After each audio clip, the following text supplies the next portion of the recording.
Hello everyone, welcome back.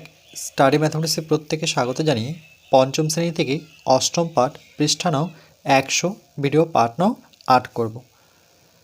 পুরো blackboard রং করি।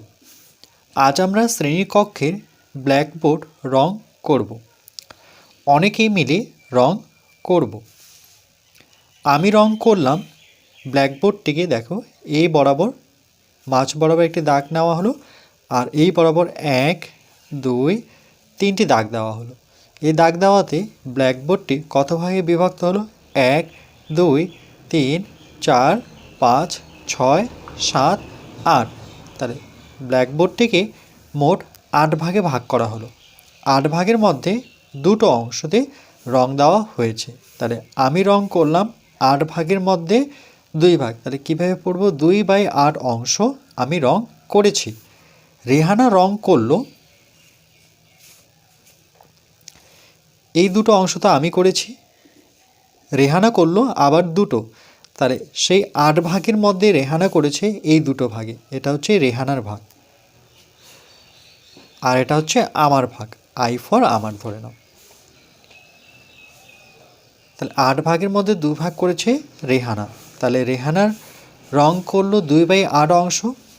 এবার মামুদ রং করলো, এটা ছিল আমার, আমি করেছি, এটা রেহানা করেছে, আর মামুদ করেছে ধরে নাও, মামুদ করেছে শুধু এইটুকু।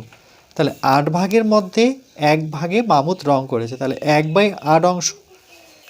রেখা করলো, এটা মামুদের, এটা মামুদ করেছে, এটা আমি করেছি, এটা রেহানা করেছে। এবার রেখা কী করলো? বাকি যে 3টা অংশতে রং ছিল সেটা রেখা করলো। আর কে ধরে নাও, আর কে? তাহলে 8 ভাগের মধ্যে 3 ভাগে রেখা করেছে। তাহলে রেখা করলো 3/8 অংশ। আমরা মোট রং করলাম, তা আমরা যোগ করতে হবে। আমার অংশ কত?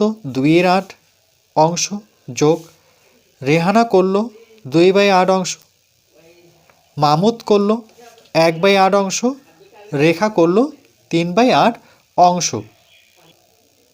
এবার অংশ কথাটি আমরা বন্ধনীর বাইরে লিখব। তাহলে ভগ্নাংশটি কত? 2/8 যোগ 2/8 যোগ 1/8 যোগ 3/8। অংশ কথাটি বন্ধনীর বাইরে রাখলাম। এবার প্রত্যেকটি হর দেখো সমান।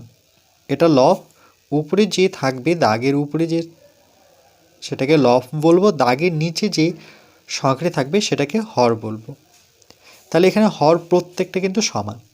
যেহেতু সমান হর বিশিষ্ট ভগ্নাংশকে কি করে যোগ করতে হয়? যেহেতু হরগুলো সমান, 4টা হরই সমান, তাহলে যে কোনো একটা হর আমরা এই দাগের ঠিক নিচে বসাবো, মাঝ বরাবর। বসানোর পর এবার লবগুলো পরপর লিখব। তাহলে প্রথম লব আছে 2, তারপরে যোগ চিহ্ন দিয়ে আবার 2, আবার যোগ চিহ্ন দিয়ে 1, যোগ চিহ্ন দিয়ে 3 বসাবো। এবার যোগ করব। 2 আর 2 এর যোগফল 4, 4 আর 1 5, 5 আর 3 যোগ করলে পরে 8। তাহলে লবের যোগফল কত হলো? 8, আর হরের যোগফল কত? 8। তাহলে 8/8 অংশ। একই সংখ্যা যদি থাকে তাহলে 8 দিয়ে 8কে ভাগ, মানে এটার অর্থ হচ্ছে যে 8 দিয়ে ভাগ করতে হবে 8কে। তাহলে 8 দিয়ে যদি 8কে ভাগ করি আমরা, তাহলে কত পাবো? 1 পাবো। 8কে 8, তাহলে ভাগফল কত হচ্ছে? 1। তাহলে দেখো 8 দিয়ে 8কে কাটলে পরে 1। তাহলে 1 অংশ হচ্ছে সম্পূর্ণ, মানে পুরো ব্ল্যাকবোর্ডটা সম্পূর্ণ কিন্তু রং দিয়ে ভরে গেল, কোনো জায়গা ফাঁকা থাকলো না। তাহলে সম্পূর্ণ বোর্ডটা রং করলাম। তাহলে কত অংশ? 1 অংশ। তাহলে যখনই আমরা 1 লিখব তার মানে সেটা কিন্তু সম্পূর্ণ অংশ বোঝে। এই লাইনটা কিন্তু ভীষণ ইম্পর্টেন্ট লাইন। এই অঙ্কগুলো কিন্তু আমরা 1 অংশ নিয়েই করব সাধারণত। তাহলে সম্পূর্ণ মানে 1, আবার 1 মানে সম্পূর্ণ। এবার পৃষ্ঠা নাম্বার 101। একটা বাড়ির 6/7 অংশ রং করা হয়েছে। এই যে দেখো হয়েছে, এটা দেখি কত অংশ রং করা বাকি আছে। একটা বাড়ির এখানে ধরে নাও জানালা রং করছে, কিছুটা অংশ করেছে। তাহলে সম্পূর্ণ হচ্ছে 1 অংশ, সম্পূর্ণ। এই যে কি করে, এই যে বললাম সম্পূর্ণ, মানে ধরে নাও যে বাড়িটা যত বড়ই বাড়ি থাক না কেন বা যত বড়ই জানালা থাক না কেন, পুরোটাকে যখন পুরোটা হিসেব ধরবো তখন কিন্তু এক অংশ ধরে নিতে হবে। যেমন এই ব্ল্যাকবোর্ডটার ক্ষেত্রে ব্ল্যাকবোর্ডের পুরোটা যেহেতু রং হয়েছে, আমি, রেহানা, মামুদ, রেখা সবাই মিলে পুরোটা যখন অংশ করলাম, তাহলে পুরো একটাই ব্ল্যাকবোর্ড রয়েছে, তাহলে সম্পূর্ণ অংশ মানে এক অংশকে বোঝায়। তাহলে বাকি আছে কি করে বের করবো, এই যে এইটাই হচ্ছে ইম্পর্টেন্ট লাইন। তাহলে সম্পূর্ণ অংশকে সবসময় আমরা এক ধরবো, সেখান থেকে আমরা যেটা হয়েছে, এই যে হয়েছে কত 6/7 অংশ, তাহলে 1 থেকে বিয়োগ করব 6/7 অংশ। সম্পূর্ণ অংশ থেকে 6/7 বিয়োগ করলে আমরা বাকি অংশটুকুর হিসেব পাবো।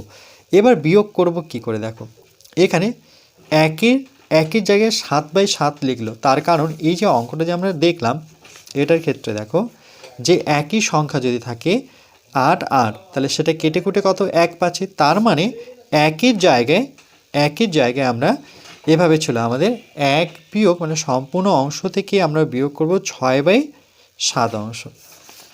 সম্পূর্ণ অংশ থেকে 6/7 অংশ বিয়োগ করব।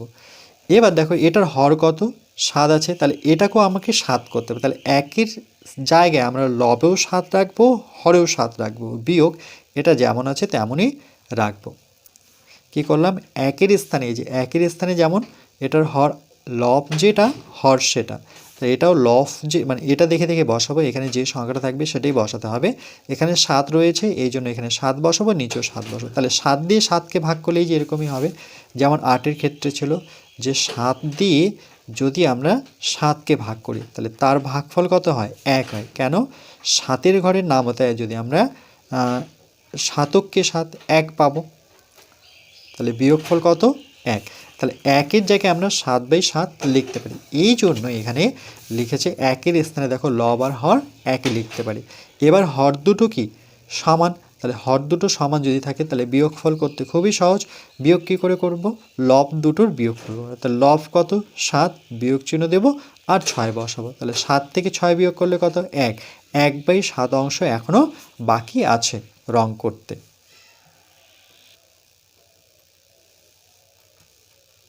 তাহলে এখানে আমরা এটা মনে রাখবো, সম্পূর্ণ বলতে এক অংশকে বোঝায়। এরপর পরবর্তী পার্ট নাম্বার 9 আমরা পৃষ্ঠা নাম্বার 101-এর 1 দাগের অঙ্কটি করব।